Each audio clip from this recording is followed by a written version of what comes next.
So admittedly, I don't know you very well. We've Mm-hmm. only actually met each other once and spoken once, kind of hung out once. We met at a Panera Bread. I Actually, it remember. was twice, if It you was remember. twice? Yeah, because I invited you out for a birthday Oh my party. gosh, that's right. Yeah. I'm sorry. Yeah, I That's mean, silly of me. that was kind of with a whole group of friends, though. So, I mean, it's understandably just you and I talking one-on-one was definitely just at the Panera Bread. Yeah. So, And what's interesting is that even just now, just before the mics were recording, you were telling me about how you experiment with TikTok yeah. and you had a couple thousand followers with TikTok. Yeah. Can you tell me about that? Yeah, so when I was up in the park system, I graduated from college in 2020. Mm-hmm. So I didn't really get a graduation, and I didn't really know if my job was going to continue. And so at about that time is when TikTok started getting really popular, and I was on it all the time. And I ended up keeping my job, so I ended up moving up to Cavalier into the middle of a park where it's literally you and one other person and there's nobody else to hang out with. Yeah. So I was bored and I decided to start recording TikTok videos. I was like, why not? And I was just doing it for the fun of it. Wasn't really doing it for views or followers or anything. Yeah. It just kept me entertained anyways. And all of a sudden one day I had a video that just went viral. Like it was like 165,000 views and yeah, it was crazy the amount. I was like, I don't even know what to do with all of this. And afterwards, I just started getting followers like ridiculously, and I just wasn't sure what to do with it. So while I was up in Cavalier, I continued it for a little while, and then once I went to the police academy and stuff, I kind of stopped doing it because life got busy. Yeah. But as far as I know, my TikTok account still has like 10,000 followers on it. Okay. That's pretty nuts. What does it feel like to quote go viral? It is truly a crazy feeling. You just wake up one day and you're like, holy, this is what people like. Yeah. And you just, I don't know, you just got to figure out what it was. And for me, it was something super silly. It was literally the R2D2 scream. And it was just me doing one motion across the screen with an effect on it. And that was the thing that went viral. And that was that. Yeah.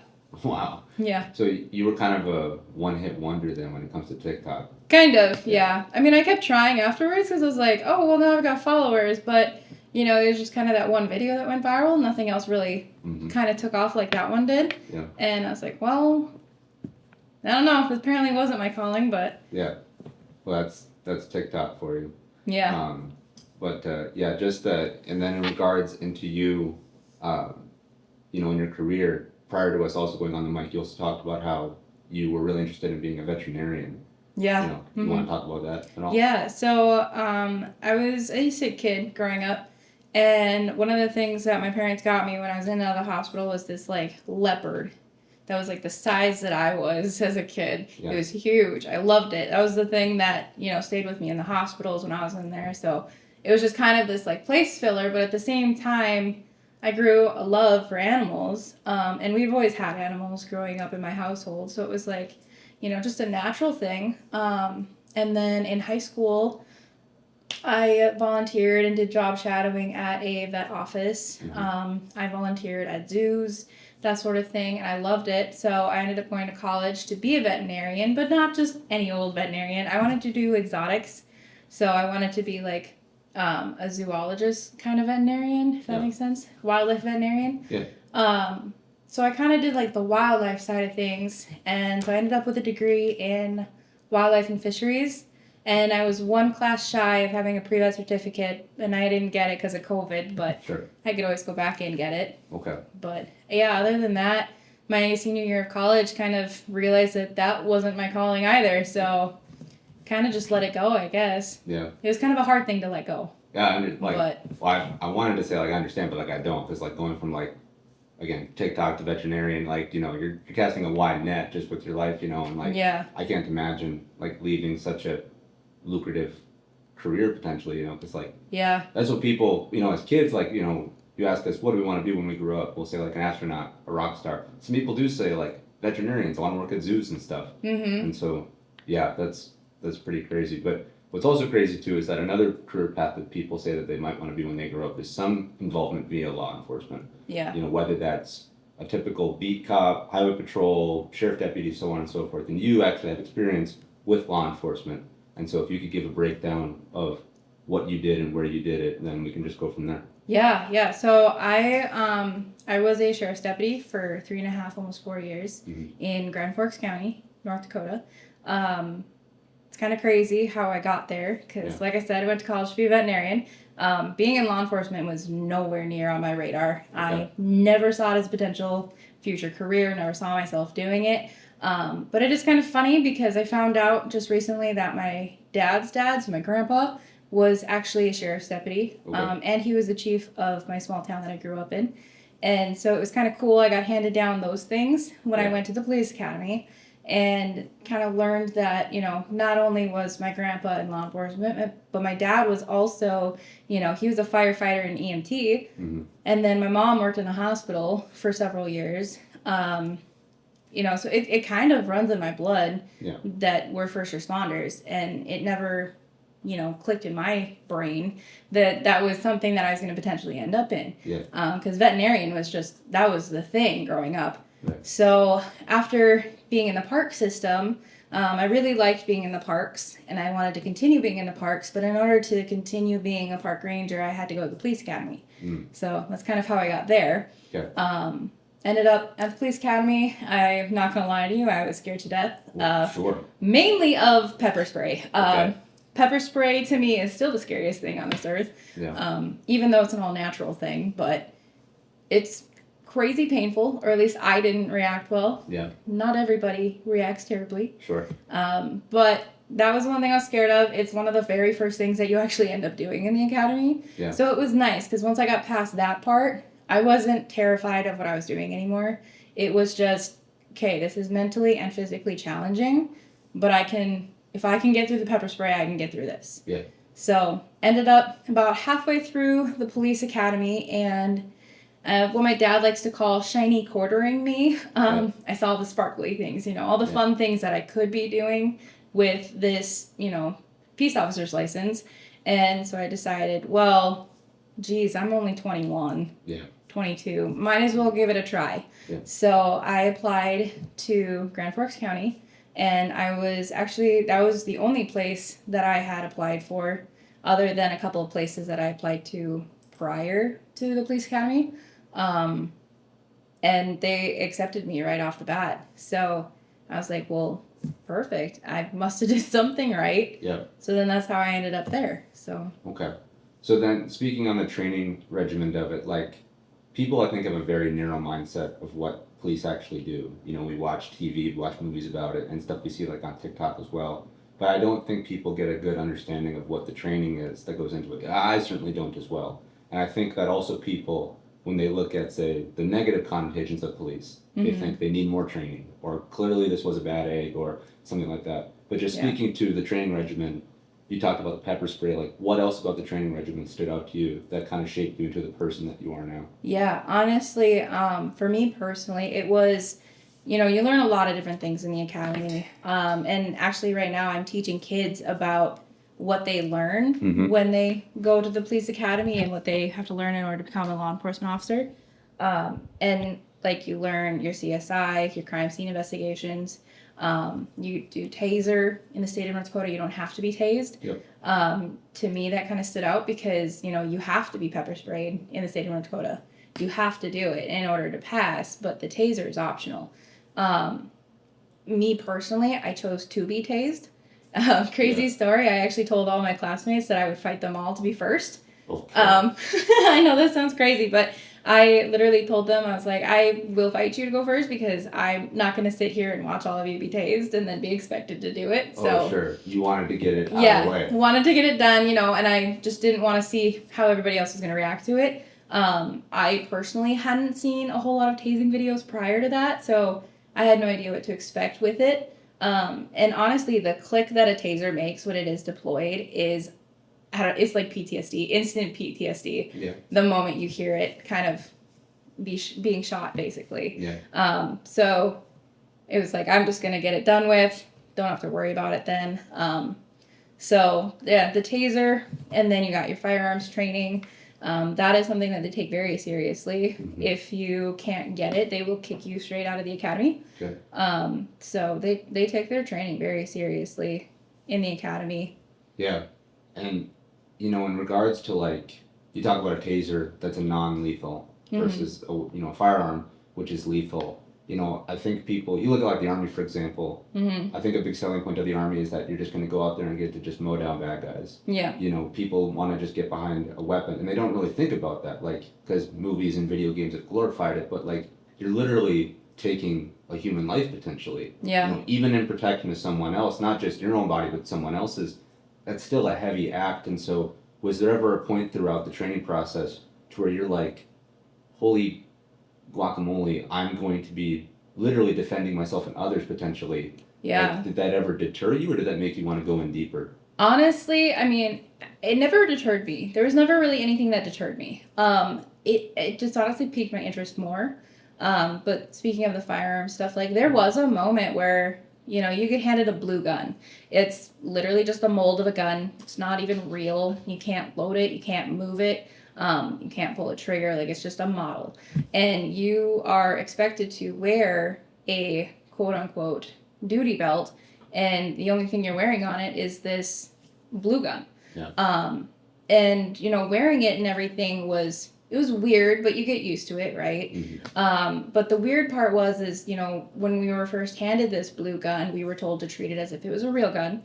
And then shortly after that, when we were learning about our firearms and stuff, I was, 3 rows back in the academy class, like, seating. Yeah. So I had somebody sitting in front of me, and at one point they had us put our guns up to, stimulate holding a gun at somebody, and I was literally holding my gun up at somebody else's back, and it was like, this does not feel right at all. Because you were, North Dakotans were taught from a young age, because I'm sure most of us, if we don't go hunting, we're at least shooting guns. Yep. It's North Dakota. It's North Dakota. Yeah.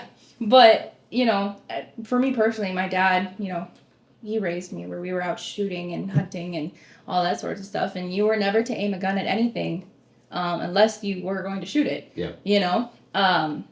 So for me, it felt really, really weird to be pointing even a fake gun at somebody's back. Yeah. And then, I don't want to say that I went numb to it, because I was definitely very conscious of it when I got into the law enforcement career, where, there were times that I had to draw a gun and point it at somebody. But at that point in time, you kind of think of the entire circumstance of, this person could potentially have a gun. And I would rather have the upper hand right now because I want to go home. Like, I don't have, my own personal family yet to go home to, but, I do have my family. Yeah. So it's like, I do know that they want to see me go home. Speaking of my family, they weren't overly excited that I was going into law enforcement, but, my mom told me as long as I stayed away from Fargo, she was fine with it. Well, I think even from a tradition-based stance, where, the father was in the military, the son will go into the military, and then, the cycle repeats, so on and so forth. Same with daughters, too. I think even if there's a sense of tradition trying to be upheld, there's still that kind of, good for you, but, there's always that bit of trepidation, because you're literally putting your body and your mind on the line, too, and that's a point, too, that I don't think people realize. Is like, I could never be a police officer. Like, you talked about North Dakota, and we're trained in a quasi-gun culture. I'm a proud firearm owner. There's firearms literally in this department. You just can't see them because I have them stored. But, like, I've gone coyote hunting. I also have a pistol that, I carry sometimes for personal protection. And I pray I never have to actually do that. But you're put into a situation where if someone calls 911, you're potentially engaging with an active situation where that is going to be the final result. And so, talking from your experience, what was it like the first time, really any time, you had to pull your service weapon out? The first time I had to pull my service weapon out, it was my first day. It was my first day on the road. I started at 8 a.m. I kind of got a lowdown from the office, like, real quick. We were out on the road. We had some warrants that we were going to go try and serve. I wasn't even driving the patrol car yet. Like, I was just the passenger. And we went to this apartment for somebody who had a warrant. And the person, like, opened the door, shut the door real quickly. And my FTO, my field training officer, he looked at me and he was like, "You are to hang on to my back, draw your gun, and you do not move my side. Do you understand?" And I was like, "Yep." And it was kind of a, oh shit, we're in it now. Yeah. You know? Yeah. And I just for it to be like 10 a.m. that morning, like, yeah, we're in it kind of deal. Afterwards, it was like the decompressing side was the hard part. Like the adrenaline side's not that hard. Your mind goes to all of that training that you've had from the academy. You're like, we can get through this. We've got this. We've been here before. This is the real version of it. Yeah. Afterwards, it's kind of hard because your brain is like, how do I just process what I just did? Sure. You know? And when you're in the FTO part where you have a field training officer and you're on the road, mm-hmm. like you don't really have time to decompress everything until you like go home. Yeah. And honestly, you never know how your shifts are gonna go. Like you're scheduled for 10-hour shifts, but you could be on for 16 hours. Right. You know, and then you've only got maybe 4 hours to sleep and you're back on again. So it's truly crazy trying to find that time to decompress and not bring all of that home with you. And were you able to decompress? Yeah, I honestly, I did have 2 really good FTOs. At the end of each shift, they would ask me, they would be like, what do you think you went and did well in? Mm-hmm. What do you think you needed to work on? And how did you feel about things we were doing today? Specifically, there was one call where we went to a suicide. And, you know, I kind of worked my way through it. Didn't really say much. It wasn't our agency that was, you know, in lead of this call. So I just did whatever the other agency needed me to do. And afterwards, my FTO, he looked at me and he was like, so how are you doing? Right. Like, you know, he was mentally checking in with me. And to be honest, it was kind of a funny moment because I told him, I'm like, that wasn't my first dead body I've seen. Because when I was in the academy, they needed help finding a person that they believed to be deceased. And in the academy, I kind of took that as my opportunity to be like, this is my test. Like, if I can handle this, I should be able to handle the career, right? Yeah. So they told us that we most likely weren't going to find the deceased body when I was in the academy, but we ended up finding him, and I handled it honestly well, in my opinion. So I was like, you know, I'm doing fine. Yeah. So when we got to that call, you know, in real life, it was like shocking. It was like a, you know, sticker shock almost. Yeah. But I could handle it because I had already seen it. Yeah. If that makes sense. No, it does. You seem, just in what you've talked about just now, you seem to have a very strong mindset where you're the first to volunteer for the taser. You're the first to stand up and say, I'll help you find this dead body. Like, the last thing anybody wants to ever find in their life is a dead body. Right. You were like, no, I'll help you out. Yeah. And then day one of you actually being out on patrol, you draw your service weapon. And it sounds like you got just put into the deep end of the pool just immediately, and you swam. But were there ever any moments where you did freeze? Were there ever moments where you kind of doubted yourself? Yeah. So I did have a call that was kind of later on in my FTO training, where, so when I was in FTO, I had a lot of calls back to back. Like I truly had lots of calls. I got bombarded with calls to where I didn't even know how to do a traffic stop by my 3rd month because I had so many calls. They literally took me off the call list. But in all of those calls that I had, every single time I got there, both parties were there. So both people I needed to talk to were there. And when I got to my evaluation month, which was your 4th month of being in FTO, your field training, I got a call that was, I'm pretty sure it was a domestic or something. Can't quite remember off the top of my head, but there was supposed to be 2 parties to talk to, and we got there, and my first instinct was to just go to the door and talk to these people, because that's all I had ever had up to that point. And I had another officer that straight up yelled at me on the road because this guy had just walked by me, and I didn't even realize that it was, you know, the other subject. Oh, okay. And so it was just like, oh my gosh, like I just messed that up. Yeah. You know, and, you know, after we were all said and done, I got in the car and I looked at my FTO and I'm like, we need to work on that. You know, I honestly got praised in my FTO for saying things like, you know, today kind of sucked. I did badly today, but tomorrow's going to be better. Yeah. I'm learning from my mistakes. We're going to move on. Yeah. And most of my FTOs told me, they're like, you know, you're the first one that's ever like we're going to do better. We're going to learn from this, because most people, when they're going through their field training, apparently, this is just what I've been told, sure. is they want to avoid all of the action. They don't want to get in it, sure. because they want to get through it and they want to, get out on their own. Yeah. The way that I kind of looked at it was, this is the training. You're going to learn here and now. And when I get out on my own, I want to be able to do it on my own. Yeah.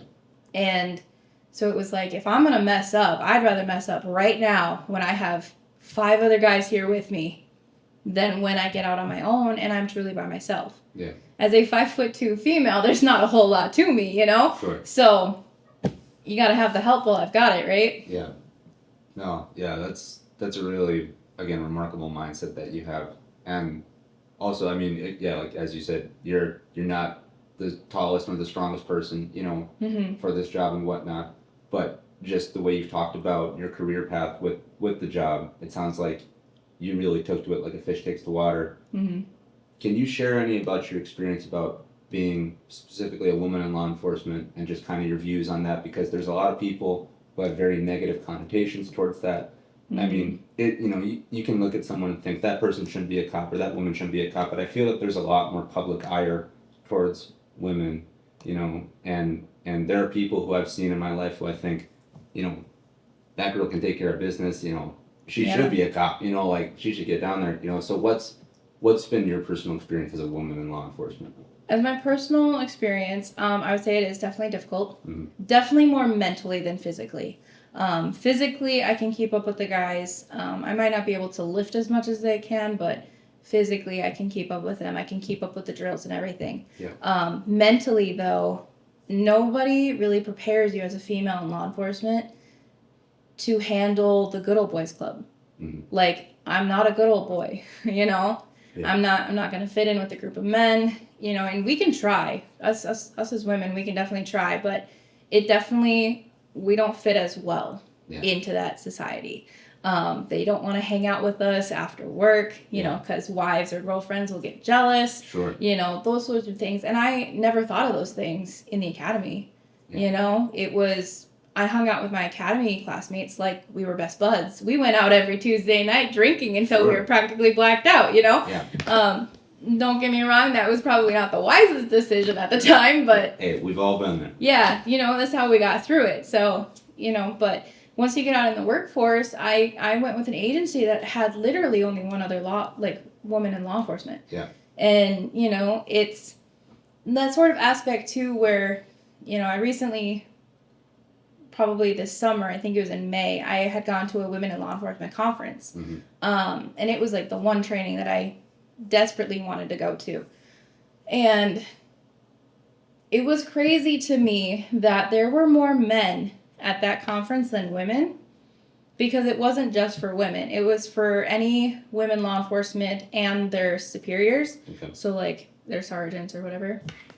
And to see more men at a women's law enforcement conference kind of blew my mind. Sure. But the one thing that has stuck with me since that conference has been that somebody said that women are going to save law enforcement. Because women's reactions to emergencies are not the same as men's. Our reaction as women is to take care of people. We just have a naturally caring vibe. Caring nature to us, that we want to take care of whoever is hurting. If there's somebody who wants to fight us, why are they angry? We need to hear them out. We need to hear why they're angry. My first reaction isn't to fight this person. Yeah. Which true could be the downfall of us. But at the same time, I'm not going into it expecting to get into a fight either. Yeah. So that was just the one thing that kind of stuck with me, because it has been seen multiple times on the news, I'm sure. I know that I've seen it where, they get the clips of the law enforcement officers just go straight in for the fight. Yeah. They don't hear people out. And let's be honest, we all have a moment where we just need to vent. Yeah. We just need to get it off our chests. And sometimes that's all it takes for people is to just get it off their chest and then they're good to go. Yeah. So. Yeah, it's, it's interesting, like I said, you can get an idea of police work via, TV and movies and videos and stuff like that. But good news never makes the news, you know, like local plane lands safely. That doesn't make the news. Yeah. When a plane crashes, that's when it makes the news. You know, and so you hear these stories about, you know, these cops got aggressive, or they overused force, or they made a mistake, and so on and so forth. You know, but you're talking about taking from a very human approach, or decompression, these seminars of just needing to know when and where to talk. And so, you know, for you, not only just as a female officer, but just also as an officer, like, what has been that sense of camaraderie that you've experienced in the law enforcement environment? Yeah, so I mean, we all support each other, 100%. Like, if anything was to go wrong, I would be there for them. Even if I don't get along with them the greatest, because there's some people that we have in our lives, all of us, where we just, you know, they rub us the wrong way, and they're not somebody we want to be around.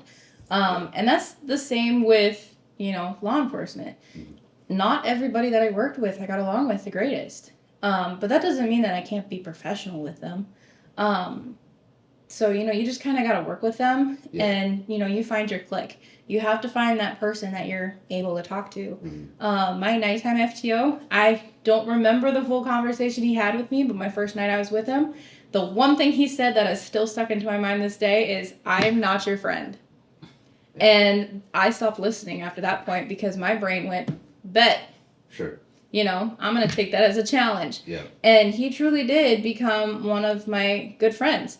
I call him all the time, even though I'm not in law enforcement as of right now. Right. I'm in the hiring process of another one, so. That's great. Yeah, but I still call him. I call him for advice, like, hey, you know, can I use you as a reference? You know, hey, this is the job I'm applying for. You think I'd be good for it? Yeah. You know, I confide in him 100%, and I'm glad that I'm able to. Yeah. While I was working at the sheriff's office, my other person that I confided in all the time was my sergeant, which is weird because usually you're usually not super close with your superiors, Sure. but my sergeant was the one person that I felt like understood me the most.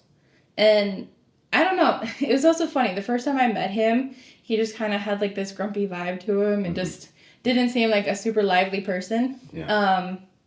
And I feel like my bubbly personality wore him down too. So he's just a big teddy bear. And so that's why I felt comfortable confiding in him as well. Yeah. You know, so it's kind of like high school. I hate to say that, but it's like high school. Sure. You find your clique and then you kind of stick with it. Yeah. So, and unfortunately, there's not a whole lot of females that you can, you know, form a clique with because there's not too many of us here in law enforcement. And why do you think that is? Do you think that there's some stigma around women in law enforcement? Do you think there's both interior and exterior pressure to maybe persuade them to not go into it? Yeah, honestly, so like I was saying earlier, like I'm teaching kids currently, like what it takes to become law enforcement. And when I'm teaching it, I ask them a question at the beginning of the class, and it's always, who's interested in law enforcement? And without fail, there's usually a couple of boys that'll raise their hands that are very interested in it. And I always try and make it a goal to, you know, express that, yes, the academy was hard. Yes, I was terrified of something there, but, you know, I put my mind to it and I did it. Yeah. And it's like, if I can do it, you can do it, you know? And the biggest example I have is the OC spray example, where I reacted to it horribly. Yeah. For me, it lasted all day long. It was a terrible day. Really deterred me from ever wanting to do it again. And pepper spray? Yeah. Okay. Yeah, pepper spray. And I always explain to them after I say that, you know, it is just one day of your life. Yeah. That's all it is. So if you can get past that one day in your life, you get a really rewarding career in the end. Yeah. And without fail, by the end of the class, I'll always ask the question again, and I'll get a couple of girls that'll raise their hands. And granted, these are like 4th and 5th graders, but at the same time, if I can plant that little seed now, hopefully they'll kind of think about it a little bit more seriously as they're growing up. Yeah. Was there ever any kind of acknowledgement, whether during your training or even after the training, where it was like, look, we all know you're a good cop, but there's going to be adversity from people you have to ascertain, because some suspects frankly won't respect you because you're a female? Was there ever that kind of sense to it at all? I very rarely had a male subject that ever took me seriously. I had one that was so bad, I actually saved the recordings on my Snapchat because I thought they were hilarious. Yeah. The comments that were coming out of his mouth. Most people probably wouldn't, but, you know, cops have a very dark sense of humor, and that's how we kind of deal with it. But, Sure. you know, some of the things that he was saying, it was, you know, I'm a woman. I'm not supposed to be doing this. Sure. You know, and I didn't let it get to me at all. Mm-hmm. You know, I always realized that they're yelling at the uniform. They're not yelling at me. That's a great mindset. Yeah. Like, I take that uniform off, and everything that has ever been told to me just goes with it. Wow. So that's the kind of way that I feel like you have to think about it in this career. Yeah. Because otherwise, I've been reading books and stuff up on it too that, you know, after a while, law enforcement people in general tend to bring home everything that they've experienced at work. Yeah. And then they start to snap at their significant others and their children. And, you know, they don't want to talk to people at home anymore. And it's like, you know, reading up on this early on kind of gave me that mindset of when the uniform comes off, everything that has happened at work goes with it. Yeah. But if my uniform is on, that's when you can kind of think about those sorts of things and kind of figure out how you're going to deal with it. Yeah. For me, it was always just, everything's funny. Well, that's good because, like, even in my rinky-dink civilian job, I work at a hotel right now. Mm-hmm. My job is not stressful. Your job is stressful, you know, with law enforcement. There's times I feel I can't leave work separate from my home. And I was doing some reading up and some research, you know, just on law enforcement and stuff like that before you came over. And I saw that one of the highest death, you know, factors for police is sadly suicide. Mm-hmm. That, like you mentioned earlier, they're not able to decompress. They're not able to separate the work from the home, and it eats them up. Yet you're able to literally strip that off you as the uniform comes off. You're able to leave that as well, and you manage to do that through humor. You know, is that kind of something that you and the police all share? Is that sense of humor, or does everyone kind of have their own methodology when it comes to decompressing? I honestly feel like it's kind of person to person. I think cops in general just have a dark sense of humor, because that's truly how we have to kind of handle dark things, because it was told to me at one point that, you know, the everyday person only experiences probably 1 to 2 traumas in their entire lifetime. Cops are dealing with, I believe it was like 5 to 20 of them in a day, depending on where you're living, right? Yeah. So having humor as a way to decompress is honestly a great way to do it, because you can tell jokes and you can laugh and you can hang around, you know? Yeah. And unfortunately, you're right, that suicide is one of the highest things that kills cops. Actually, my academy table mate, he killed himself 2 years after we graduated. And it was something that was really hard to deal with, but, you know, I have no idea what ate him alive, and I wish that we would have reached out more often, because my academy class, we only had 12 of us, so we were very, very close. Yeah. I still, anytime that I go to their parts of the state, it's, hey, what are you doing? Let's go get supper, you know? Especially right now with traveling and teaching kids about this, you know, I have that luxury of, hey, let's meet up. Let's check in. How are we all doing? You know? There's a few of them in Minnesota that I don't get to meet up with as often. But one of them has been a cop for 40 years. So he likes to rub it in that he was salutatorian by 0.2 points every time we talk. So, but I know that he's doing well, checking him with every now and then, even though I don't get over to Minnesota very often. But, and then I do have one other one that moved over there as well. Yeah. But, you know, like I said, we all check in with each other. So I think the biggest thing is definitely that networking, finding your clique. For me, it wasn't necessarily at the agency I was working at. Yeah. For me, it was my academy classmates. Mm-hmm. So even though they're not directly right there with me every single day, we still talk to each other. That's great. Pretty regularly. And I remember, you know, I was a night shifter, so it's pretty boring for the most part. You might see a car at like midnight, 1 o'clock when bars close. But other than that, I would be able to spend hours just talking to a buddy. Yeah. You know, and that's another great way to decompress, is just talking about what you've been through. Sometimes just telling the story over and over again is what helped me decompress. Sure. So I'd call friend after friend and I would just tell them, hey, this is what I went through today. Yeah. And by the end of the shift, that's how I was able to take it off with the uniform. Yeah. So for me personally, I think it does depend per person what their decompression kind of habit is for them. Yeah. For me, it was humor and telling the story. Mm-hmm. Doesn't mean I can give out all the details, obviously, but I can give enough detail to get the story out. Yeah. So then I can kind of work through it. How has your career affected your social life outside of police? Because you talk about the kinship that you have amongst your fellow, duty mates, but like, you go have friends who say work, in the food industry, just work, standard 9 to 5. Are they a little more, not hostile towards you, but maybe a little more abrasive? Like, oh, you're going to rat me out, or like, or what, are you going to pull me over now? Or are they more lighthearted to where they're like, oh, I ran a red light, take me in, how does your life kind of change when you introduce yourself as a police officer? Yeah, so my non-cop friends, I was actually told in the academy that unfortunately what happens to most cops is you become friends with cops, and your non-cop friends become slowly non-existent. They just start to fade away. And after hearing that, I was like, well, I don't want to lose the friends that I have. Yeah. So I also made it a point to make sure that I reached out to them occasionally too. And sometimes talking to somebody and telling somebody about what I was going through from a non-cop stance sometimes made me realize, like, wow, this kind of keeps me grounded. Okay. It brings me back to being a normal person. Yeah. Which can get hard when you're in it for a while.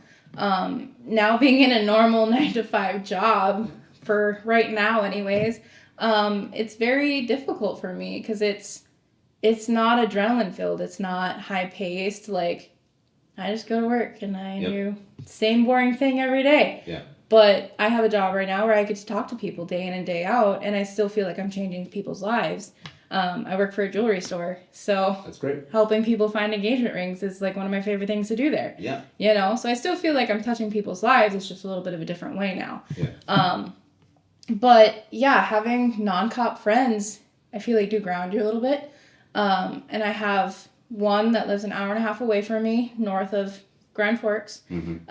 And we make a point of it to hang out as often as we can. And when I was a cop, I used to call her up at least once a week. And we would chat for hours. Yeah. And, if there happened to be somebody committing a traffic violation in between there, it'd be, hey, I'll call you right back. Hang up, go do a traffic stop, come back, call her up again, be like, yeah, this person was doing this. Yeah. And it was easy to just kind of laugh it off with them and, yeah, tell them how things can be, but then have them explain to me that, oh, well, you're a cop. You're going to pull me over for that? It's like, probably, but, right. We'll see how it goes. I don't know. Have you ever been pulled over since, like, from the time you were a cop to now? Like, have you ever been pulled over? Yes. And when that's happened, are you like, I wouldn't do that. Like, that's preposterous. Like, are you like, man, this sucks. Now I know what it feels like. Like. Yeah, actually, so no, it's actually really funny. It was 2 Christmases ago, I think now. My brother lives in Fargo here, and he asked me to come down for a Christmas party just to hang out. We both had like 1 drink, and it was like 3 hours later, after all of the prize drawings and everything, I decided to drive home. I was working a day shift at that time, so staying up till midnight was a little rough for me. And then having to drive an hour back home, closer to home, I got the more tired I got. So I called my boyfriend up at the time and I was like, hey, just keep me awake. Yeah. Set my cruise at 82 when, speed limit was 75 back then. Right. And I had always gone 82. Always set it at 82. Yeah. I never pulled anybody over unless they were going a minimum of 5 over. Okay. Usually had to be 10 before I'd get close to pulling you over, but that's just the way that I operated. Mm-hmm. And just was talking to my boyfriend, trying to keep me awake till we got home. And I got into Grand Forks County, and I look over, and I see a cop. And I was like, oh, well, there's one of my buddies, probably. And he was like, oh, which one? And I'm like, I don't know, but I think I'm about to find out. Because he pulled out, and I was like, oh, shoot, I'm going to get pulled over. Mm-hmm. Sure as shit, got pulled over. It was a trooper. walks up and he was like, hey ma'am, how's it going tonight? And I was like, it's going pretty good. He's like, where are you coming from? And I was like, I was at a Christmas party with my brother. I'm like, I'm just heading home. And he was like, where's home? And I'm like, Grand Forks here. We were literally right outside of Grand Forks. Like, I could see Grand Forks. Yeah. We were that close. And he was like, a Christmas party. He's like, did you have any drinks? And I'm like, yep, I had one drink at like 7 o'clock. Haven't had anything since. He was like, okay. He's like, well, you have your driver's license, registration, proof of insurance. Mm-hmm. Pulled everything out for him, except for my registration. Couldn't find it for some reason. Oh, boy. Yeah, I know. I was like, oh, great. I'm terrible. But I gave it all to him, and he walked away. And my boyfriend was still on the phone listening to the whole thing. Oh, goody. Which, yeah, I was like, great. This is going to stick with me now forever. Yep. And he's sitting there laughing because he had been telling me that I needed to slow down.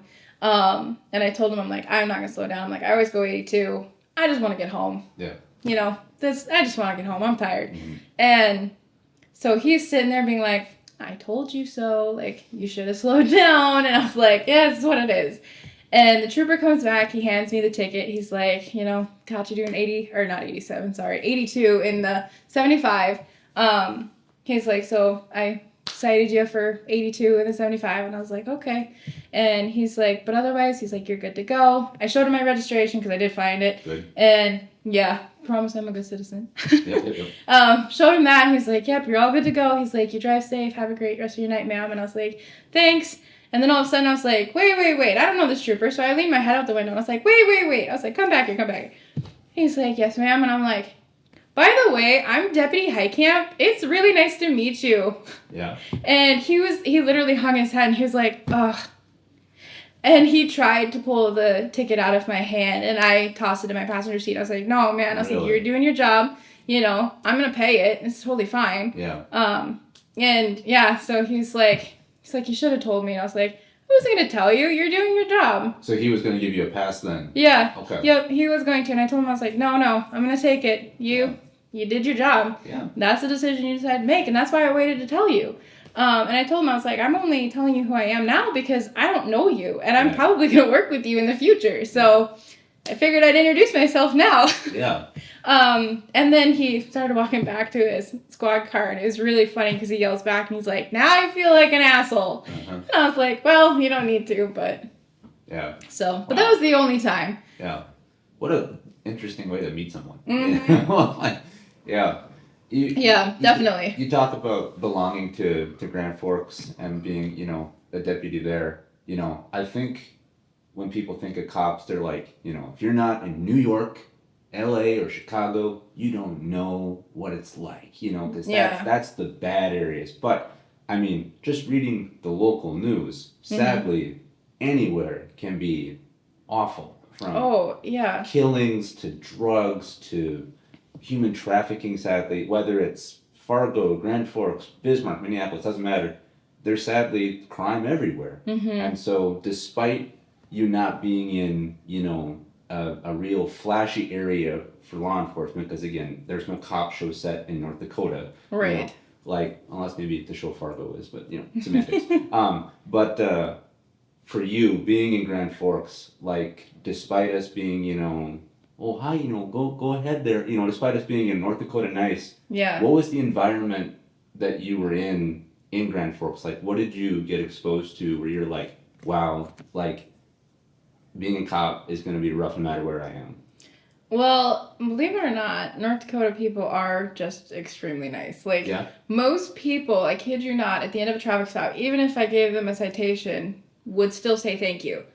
And I kind of made it a goal to, you know, be nice enough about what was going on to try and get a thank you anyways. Mm-hmm. But, you know, occasionally you have those people, and usually it was the people that, you know, were going to jail that wanted nothing to do with me. You know, I was the absolute scum of the earth. Yeah. The biggest bitch they've ever met. Sure. But yeah, most people, like, during traffic stops are pretty decent. I've only had probably a handful of people that were screaming at me on a traffic stop. Yeah. And it's usually because it's an inconvenience to them. Mm. You're there to inconvenience them. And in all honesty, like, if you have that kind of mindset, I don't think you're going to have a good day either way, if you think about it. But one thing that somebody told me on a traffic stop was, thank you for pulling me over and stopping me. She's like, because it might have been, something different. Like, if you wouldn't have stopped me, what if I hit a deer? Or what if, I got in a car accident? She's like, maybe you stopping me saved me from something else. And honestly, hearing that from somebody, I was like, I've never thought of it that way before. I haven't either. It was just kind of mind-blowing to me. And I was like, that's crazy. But I really appreciate the way that you're thinking about that, Yeah. Like, you're truly thinking that I potentially saved you just for giving you a ticket. Just for doing your job. Yeah. And in all honesty, like, you really had to be doing something bad in order for me to give you a ticket. Sure. Like, had to be bare minimum 10 over the speed limit, which in a 25 zone is 35, which doesn't seem horrible, but with kids, I worked in a really small town my first 2.5 years with Grand Forks County. I worked in Larimore, I was stationed there. I know Larimore. Yeah. And so Highway 18 runs right through the middle of it. Yep. And there's a park for little kids right on Highway 18. I know what you're talking about. Yeah, and so, I was so protective of that area specifically. Yeah. If you were going 35, you're getting a ticket. Mm-hmm. Because those kids, unfortunately, they're living carefree, which is great. That's what you're supposed to do as a kid. Yep, that's the life of a kid. But I don't want to see a kid get hit by a semi who's going 35 just trying to get an extra $1 for getting their haul done quicker. Right. So I always made sure to bring that up as a point when I stopped them. Like, I understand that you have a job that you are trying to get done very quickly, but at the same time, you have to realize that there are other people living life here. Yeah. Kids don't look out in the road. And as a semi, it takes you a bare minimum of 8 football yards. Or 8 football. I understand. Yeah. I know to football field to come to a full stop. Yeah. At, 45 miles an hour, I think is the math. But it's like, even 35, it's going to take you quite a while to come to a stop. And if a kid runs out in front of you, you're screwed. I had kids do that out in Larimore when I was in my patrol car. Yeah. I had a panic attack. I was like, oh my God, I almost killed a kid because they ran out in front of me in the patrol car. Mm-hmm. If you could only imagine how bad that would have looked. So that was the number one thing that I tried to get across to people, specifically working in Larimore. When I got out in the county, I was a little bit different. It kind of was situation to situation. I hate to say it, but if you're mean to cops, it's when they're going to be mean back. Yeah. And they're probably going to give you a ticket. Yeah. But if you're nice to me and you're only going probably 9-10 miles an hour over, the ticket at the time wasn't really worth the paper it was being written on. Yeah. It was $10. So, give a warning, move them on. Yeah. But if you got somebody who's going 15, 20 miles an hour over the speed limit, that's where things can change pretty quickly. Mm-hmm. So it's okay, it's probably where you deserve a ticket. So, and, you talked about, that traffic stop where you had that woman who was genuinely appreciative that you did that. Safely say you could classify that as, quote, a good day on the job. Yeah. You literally got thanked for doing your job, whereas I hear a lot of the times being a police officer is a thankless job. Yeah. What was an example of a day where, it was just a bad day on the job? Whether it was you had to respond to a call that just went bad, you heard something over the radio that made your blood go cold. What was an example of something where it wasn't a good day to be a cop? Yeah, so just you starting out that question, my mind goes immediately to a day that I call Hell Day. Good. It was a day I was stationed out in Larimore. It was literally, that's my town, right? I wasn't supposed to be going outside of that. We had a trainee that was being trained in. He was working on a juvenile case of some sort. I think we were trying to locate her. And he said that there were connections of her potentially being out in Larimore. So he asked me to check a couple of spots. I went to go and check those couple of spots for him, help out the trainee. And while doing so, I was on the phone with him, and I came up to a stop sign, and this red car just blasted by me. And I was still technically in the 25 zone. Yeah. So I didn't even know how fast he was going, but it didn't matter. He was going way over 25. I think I got up to 83, and my radar had him at 82. Yeah. So it was you're definitely getting pulled over because the road itself was only a 55 road. Yep. Pulled him over, I got up to the vehicle, and I'm like, what are you doing? You know, it was just one of those moments where I kind of, I don't want to say lost it, because I didn't yell at the guy, but it was like what are you doing? You were on edge. Yeah, it was, why are you acting crazy, right? And just from the moment I got up to the car, like, something seemed off. Mm-hmm. And I just couldn't put my thumb on it right away. And so I got his license, I was checking him out, and all of a sudden his door, like, flies open, and I'm like... Driver's side door. Yeah, the driver's side door flies open. He didn't have anybody else in the car with him. I'm like, what is going on? So I get out of the car, and I'm like, what are you doing? He was like, well, my window doesn't work. And I'm like, you can't just fling your door open like that. Like, you have to stay in your car. Yep. And this guy was just very confrontational from the beginning. So I continued running his name. I ran his name over the radio. Just that, you know, I hate to say it, but that sixth sense, that gut feeling, whatever cops want to call it, it was there. My hairs were raised. It was, something was wrong. Yep. And I was going to find it. And did his name over the radio, and a couple of guys recognized the name. Or at least that's what they told me later on.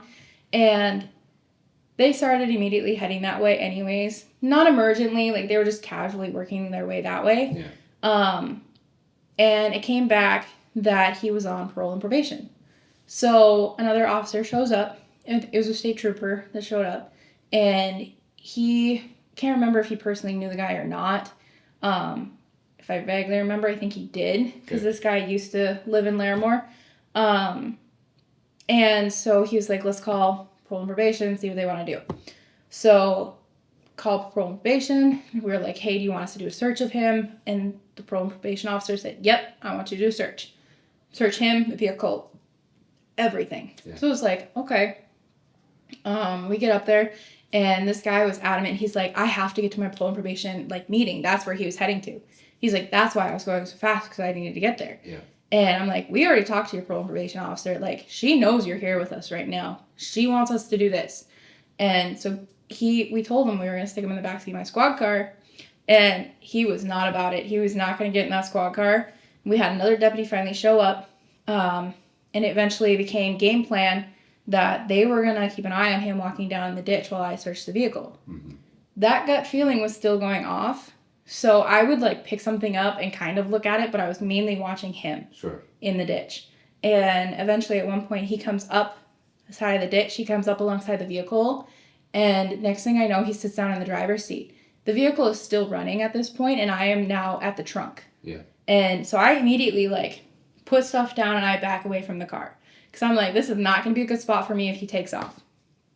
And the other two officers finally come up. We get him out of the car, and we all kind of just dogpile him in the middle of the road. And I remember a radio must have gotten hit or something, and dispatch was frantically trying to get a hold of us. All of a sudden, I hear a whole bunch of other deputies racing our way, and we're just trying to get this guy to calm down in the middle of the road and stop fighting us. And we finally get handcuffs on him. We get an ambulance on the way for him. We get him in the backseat of the squad car finally. I check on my other two guys, make sure they're okay, get them Band-Aids. And after everything was pretty much settled down, I went back to finally searching the vehicle. I felt finally safe enough to search the vehicle. Right. I get the driver's side, driver, backseat, passenger side, and the other passenger backseat side searched. I'm getting to the front side, passenger side, and the other deputy comes up to me and he's like, we're ready to roll out with him when you are. You know, we've got a list of felonies and misdemeanors that we're going to give this guy. He's like, so whenever you're ready. And I'm like, yeah. I'm like, he kept looking on this side though. So I'm like, I'm going to check this just real quick. Yep. So I'm checking, pick up this guy's vest of all things, and I feel this lump inside of it. So I open up the vest, and it is a gallon baggie filled with methamphetamine. And I'm like, well, no wonders he didn't want to go with us. Yeah. So after finding that, things changed. So we get that loaded up. We get that in evidence. We get him loaded up. We get him off to jail. And because of how hostile he was towards me, it was recommended that I didn't transport him. We had another deputy transport him. And then I just followed behind after getting his vehicle and stuff off the road. Yeah. Followed into the jail. I get there. The only comment he made towards me was, oh, here comes Miss America now. And I'm like, yeah, you wish, Sure. After getting there, I wrote up, I think it was 10 charges for him for 10 different things. And after getting those all done, I had, evidence. I didn't have the methamphetamine with me in my car, but I had all the other evidence we had found in my car. And I remember, it was one of those days I had to go fill up on gas for the vehicle. I headed to the pump station, and I start filling up the squad car with gas, and all of a sudden I hear state radio, our radio. Basically everything is just blaring about how a school bus had rolled over. Okay. It was the day that the Northwood school bus rolled over. Mm-hmm. And I just remember everything like draining out of me. It was like, oh my God, I need to go. And I hear everybody responding, saying they're on their way. And I heard one other deputy say, I'll hang out in the county and take calls. And I hop on the radio and I hear the sheriff himself hop on and say that he's going to head that way.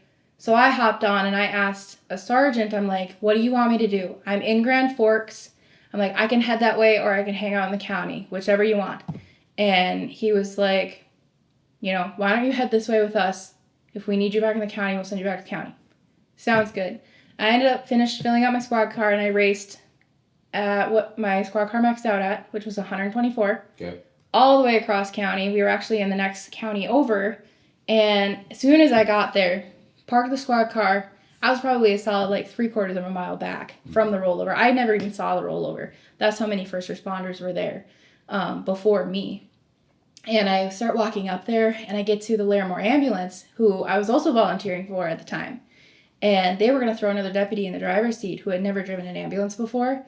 And just as they were about to do that, I walked up and they looked at me and they're like, you know how to drive it, get in. Oh, jeez. So they threw me in the ambulance, and now all of a sudden my squad car is left out in that other county. Sure. And I have nobody to drive it back with all of the drug evidence.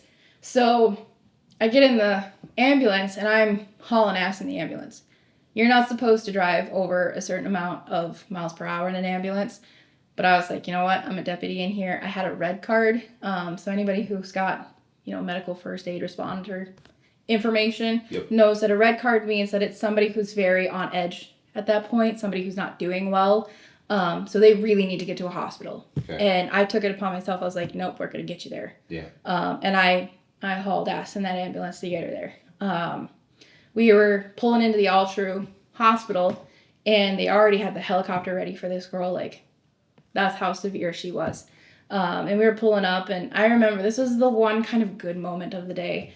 And I heard one of the EMTs in the back, who I've worked with several times, one of the girls had asked, who is this deputy?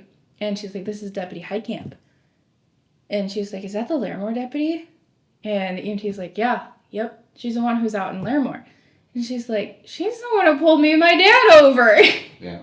And she was like, she was super nice. And I was like, I think that's hilarious that I made that kind of impression on a traffic stop, that you are having the worst day of probably your life. Yeah. And that's the thing you remember about me. That was just the one good moment of that entire day. Mm-hmm. But dropped them off at the hospital. Everybody got situated. And then I realized, I don't know my squad car. Yeah. I don't know drug evidence, and I have no way to get back to my squad car. So it was like, well, shoot, now what do I do?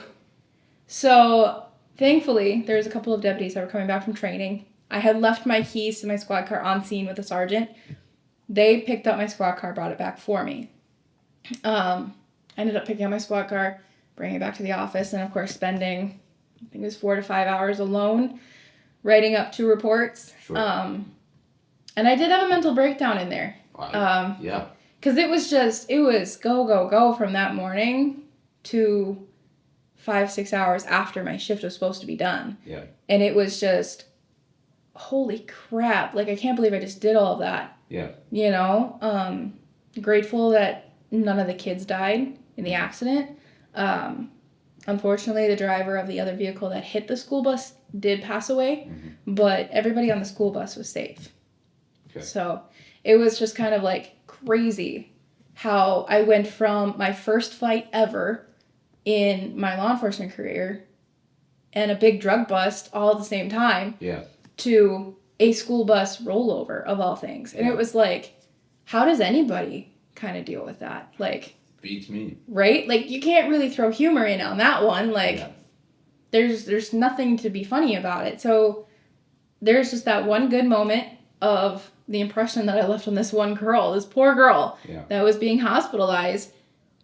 But other than that, it was, I don't know how to deal with it. So the only way I dealt with it was just let some tears out. Sure. You know? And after about probably a good 5-10 minute cry, it was like, okay, we need to get our shit together. We need to get this report done, you know? And the crazy part is the next day I was supposed to have one of my best friends from high school ride along with me. Oh, joy. And I told her, I was like, you missed out on probably the greatest and the worst day of my life. And absolutely nothing happened the next day. So I had to tell her all about it, but jeez. Yeah, it was a rough one. I call it Hell Day for a reason. Yeah. No, that's a very apt title. I can't imagine. You tell a story like that, and you hear stories like that about cops willingly going into these horrible situations because there needs to be true legitimate law enforcement and life-saving care administered to help people. And just over the last couple of years, we've seen a lot of vitriol put against cops with stuff like George Floyd. And again, as I said, a good plane landing doesn't make the news. A crash does. You hear about all these terrible stories that happen with cops, yet when you tell me a story like Hell Day, it makes me appreciate and admire cops more, who again go into those situations on my behalf, so I don't have to do that. What's your personal response, both as someone who is former law enforcement and just as a freaking citizen, when you hear these stories and you hear these officials in our everyday life who are saying stuff like defund the police, kill all cops, they're nothing but pigs, you know, the only good cop is a dead cop. You know, what's your response to that?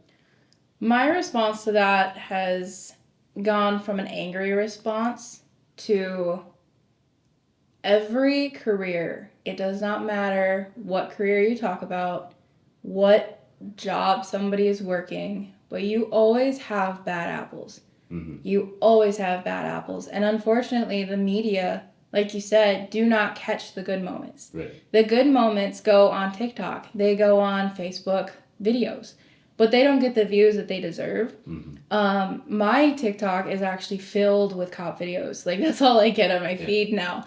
And there was a video that I remember clear as day. It was a cop that pulled over. It was kind of a wintry kind of day. Of course, on the south end of the States. So, you know, not cold to us, but, you know, cold to people. And this cop pulled over and just simply asked, like, do you need a ride somewhere? It's all it took. And this lady said that she was trying to get home because it was her daughter's birthday. And so she needed a ride home. Well, the cop gets her in the back seat, and this other officer arrives because, you know, we tend to ride in pairs. You know, if one of us is going somewhere, the other one's going too. Doesn't necessarily mean we're always partners, but we like to have two, especially on a night shift.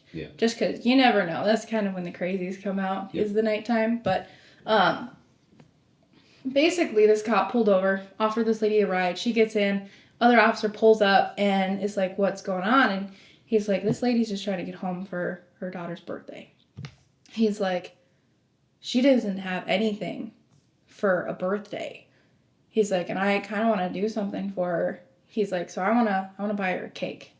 He literally drives to a grocery store, buys a birthday cake for this lady, and then brings her home and spends a little bit of time with this family and gives this little girl a birthday cake.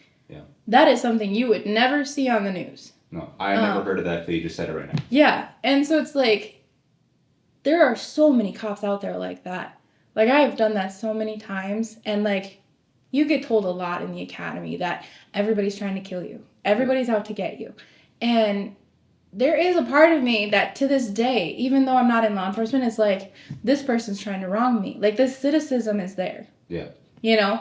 And it's really tough to not just give into it.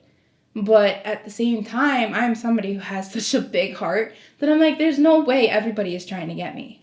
which, is probably a fault of my own at one point. Eventually someday that is going to wrong me. A little bit of skepticism is healthy, but I'm an optimist too, so I appreciate that about you. Yeah, and I mean, don't get me wrong. You have to take a psych test when you go to the academy. Right. Everything about my psych test said I'd be great in law enforcement except for my trusting score. My trusting score was off the charts of too trusting. So, yeah, it took a little bit of learning. But being in the career for a little while, I kind of learned that, people do lie. But at the same time, a normal everyday person is not out to get you. They're not out to kill you. Mm-hmm. They're just trying to get through with their own lives. And if you can spread a little bit of kindness, it can really help. Yeah. But talking to people that are like, defund the police, get rid of the police, kill the cops, like getting those people to see the good side of copping, I think is the one thing that's going to help them. Yeah. Because not every cop is a bad cop. Not nearly as many as the ones that are shown on TV. Right. Because if you think about it, all of the news articles only revolve around like maybe a couple cops here and there. But it's multiple video coverages is what it is. Yeah. And it makes it seem like it's more than what it is. Mm-hmm. So I like to sit down, like the community policing side of copping, I think is a dying thing. And that's where the being a female in law enforcement, I think really comes in handy because we like to talk to people, right? Like we want to sit down, we want to have coffee with you. Like let's talk through these issues. Yep. Where the men, I don't mean to diss men, but they're not much talkers. No, my boyfriend trying to get a conversation out of that man is ridiculously hard. Mm-hmm. Like, how's your day? Yeah. You can't even tell me it was good or bad. No, I get it. So it's like, men just don't want to talk about it. Like, they just want to be, I'm right. Yeah. This is why I'm right. And it's both sides. It's the people that want to defund the police, and it's the police themselves. Yeah. They want to be, well, that's stupid. They're stupid. They don't know what they're doing. But if you take the time to explain to them why defunding the police is a bad idea, because if you defund the police, you get rid of the police. If you think about it, we respond to everything. We respond to medical calls. I'm probably saving your grandma. Mm-hmm. Like the ambulance, unless you live in a big city, is not going to be there first. Yeah. The police are. Mm-hmm. This is something I'm teaching the kids that I teach right now. Police were very well-rounded people. They teach us everything. If you need somebody to talk to, you need a therapist, I'm there for you. I'm going to talk to you. That's what you need. That's what I'm there for. You're having a heart attack, I'm going to be there to keep you alive till the ambulance gets there. Yep. They teach me all of that too. You need somebody to help you through a suicide crisis. I've got the connections you need. I might not be the exact person you need to talk to, but I'll get you there. You need saving in any other way, we're there for you. Firefighting, we're going to bust down those doors and get you out just like a firefighter would. Yep. But we don't have the equipment to do that. Right. So the fact that we're willing to do it just shows you. Yeah. So you defund the police, you get rid of our training. I'm not going to know how to save your grandma. Yeah. I'm not going to know how to save you and your pets from a fire. Because even though I'm not a firefighter, I still know how a fire works. Yep. Asking kids how fire works, it's a fire. Yeah. They don't know that kicking open a door adds air to the fire, which makes it bigger. Sure. So, I add in a little sprinkle of that too while I'm teaching, being like, hey, here's your fire safety tips for the day. Yeah. But, yeah, just realizing that if you stop our training, you get rid of our funding, I can't do the things that people don't see on a daily basis. Right. The things people see are people getting pulled over, people getting tickets, people getting shot because other people are doing stupid things. Like, you gotta see the whole picture, and that's the piece that's being missed. Yeah. So that's what I would tell people who want to defund the police. It's not just a simple answer. It's a, let's go grab a coffee. Yeah. We're gonna talk about it. Yeah. Yeah. Well said. And yeah, I think that dialogue with everything is important. Mm-hmm. Actually getting to talk to someone.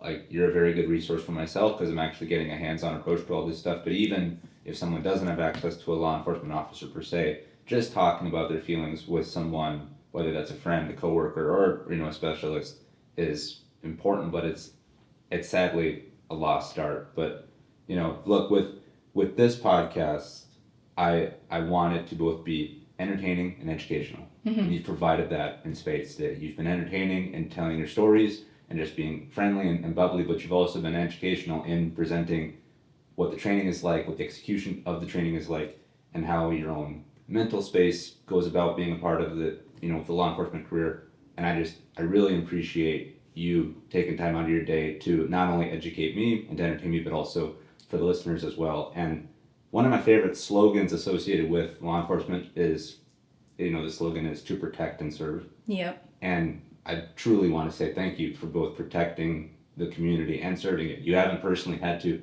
interdict from my life. Yeah. But there is something, and I know this sounds so cheeseball, but I mean this sincerely, there is something about knowing that the police are out there that makes me feel a little safer. Like, no, I don't like getting pulled over. I don't like seeing a cop. And when I do, my stomach drops a little bit because I'm probably driving too fast or I have my phone in my hand or something.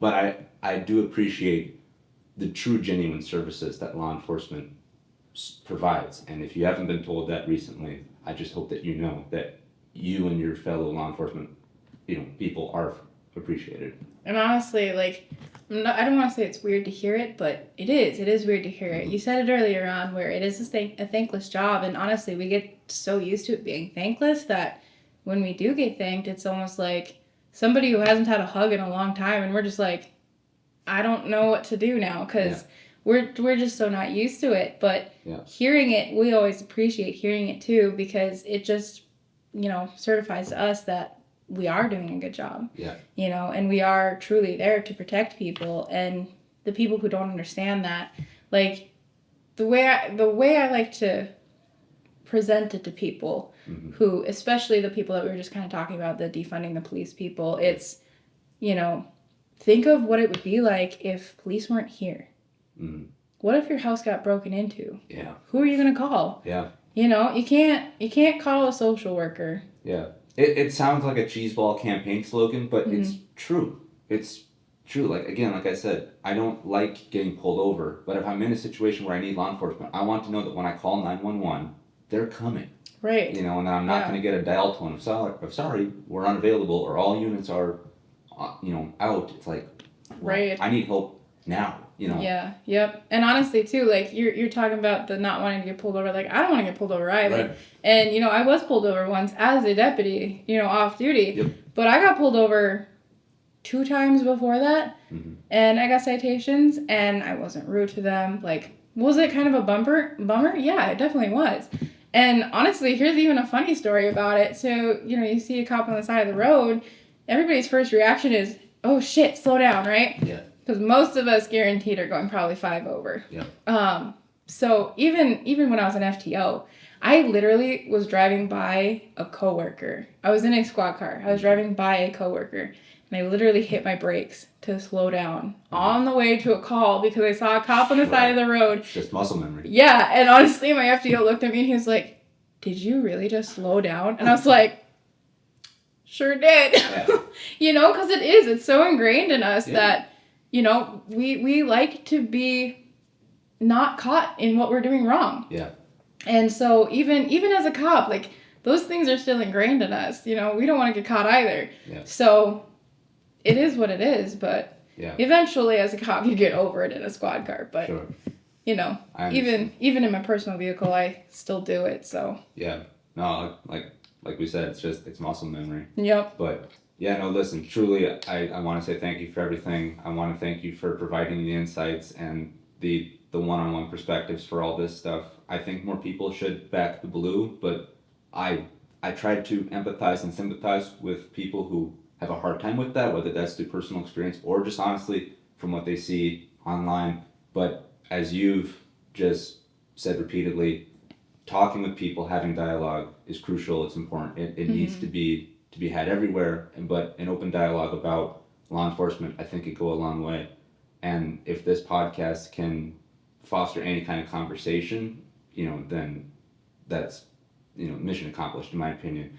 And so just as we wrap up here for tonight, is there anything you want to say just to close with, about you and what you're doing, or, any final words you want to say about law enforcement? Yeah, and honestly, probably the last thing that I would want to mention is just, even though I'm not in law enforcement right now, like, I'm still very passionate about it. That's why I'm teaching kids about it. I hope to get back into it very soon here in the hiring process. So hopefully soon. But even in the short time that I haven't been in there, the teaching of kids has really struck something in me where I love it. So I think the community policing side of me is very strong. I honestly do think that, you know, when this podcast goes live, it might be something that I refer to people to be like, hey, you want to know more of an insight? Here's something that I've actually done. Take a listen. Yeah, please share. You know, and honestly too, like, it's something that I wish that I could truly have this kind of conversation with people one-on-one more often. Because, even my parents, like, they'll call me up and ask me law enforcement questions all the time, or other people in my life, and it's like, I'm so glad you asked. Let's talk about it. Yeah. That is truly the biggest thing, and the last thing I want to say is just, if you see a law enforcement officer, you don't even have to go up and thank them, but if you have questions, they want to hear them, and they probably want to talk to you about them. So always ask questions. Yeah. That's great. Yeah. Well, once again, just thank you so much. I appreciate it. And back to the blue. And just thanks so much for coming on. And you're welcome on any other time. And we could have easily gone for another couple hours with questions or stories. So just thank you so much for your time. And thank you to all the people who do serve and protect the community, who want to serve and protect the community. And we'll see you in the next one. All right. Bye-bye.